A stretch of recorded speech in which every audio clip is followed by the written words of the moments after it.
Imagine a quiet Saturday evening in 1947, the air thick with the scent of coal dust and impending rain in the Welsh valleys. Rachel Allen, a 76-year-old retired washerwoman, enjoyed her usual pint at the local pub, a simple pleasure before heading home to her 9 beloved cats. Little did she know, this ordinary night would descend into an unimaginable horror, etching her name into the grim annals of Welsh criminal history. Her journey home would be brutally interrupted, leading to a shocking discovery and a relentless hunt for a killer whose temper was as volatile as the mining landscape he inhabited.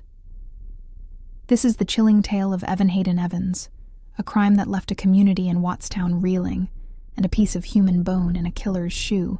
Before we delve deeper into this dark chapter, remember to comment, like, share, and subscribe to the Calendar of Crime so you don't miss future episodes where we uncover the most compelling and often forgotten criminal cases from history. On October 12, 1947, Rachel Allen, a familiar and respected figure in Wattstown, Rhondda, followed her routine. After feeding her cherished cats, she wrapped a shawl around her shoulders and walked to the Butcher's Arms pub. She enjoyed a drink and some music, then stopped at a nearby shop for a tin of snuff. As she began her walk home to Hillside Terrace, the rain started to fall, mirroring the tragedy that was about to unfold on the dark, wet road. At precisely 11:20 p.m., the tranquility of the Welsh night was shattered. Rachel Allen's body was discovered face down on the road by her neighbor, Mary Morris. The scene was horrific. Rachel lay lifeless, her house key still clutched in one hand, the tin of snuff beside her. Her screams brought P.C. Henton to the scene, who, with a single glance, knew this was no accident.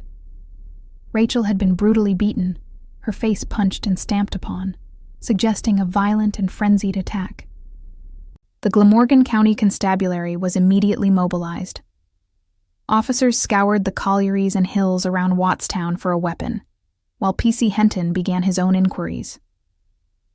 The case quickly escalated, and Chief Constable Joseph Jones called in Scotland Yard for assistance. Detective Chief Superintendent John Capstick, famously known as Charlie of the Yard, arrived the next day, setting up an incident room and taking charge of the grim investigation. DCS Capstick's arrival brought a new intensity to the investigation. P.C. Henton, having already gathered local intelligence, presented 2 names. One was a man who had previously quarreled with Rachel, but the other, Evan Hadyn Evans, quickly became the prime suspect. Witnesses described a short man who had argued with Rachel outside the pub. Crucially, Evans was the only one missing from a group of 4 friends who usually went to a dance together, and he had been wearing a new brown suit that day. When questioned, Evans initially denied owning a brown suit, claiming his dark blue one was his only decent attire. However, his mother inadvertently revealed his brown shoes, which Evans desperately tried to discard. Forensic examination of these shoes uncovered a tiny, horrifying piece of Rachel Allen's skull. The detective's suspicions solidified, and a second visit to Evans' home revealed the hidden brown suit, streaked with Rachel's blood, concealed beneath a sofa. Faced with overwhelming evidence, 22-year-old Evan Hadyn Evans confessed. He recounted how, after drinking up to 10 pints, he encountered Rachel, who allegedly called him a pig. In a fit of rage, he struck her, causing her to fall, and then brutally kicked her multiple times. The jury at Cardiff Crown Court found him guilty of murder, rejecting his defense's plea for manslaughter. Mr. Justice Byrne sentenced Evans to death, and on February 3, 1948, he walked to the gallows at Cardiff Prison. Thanks for watching.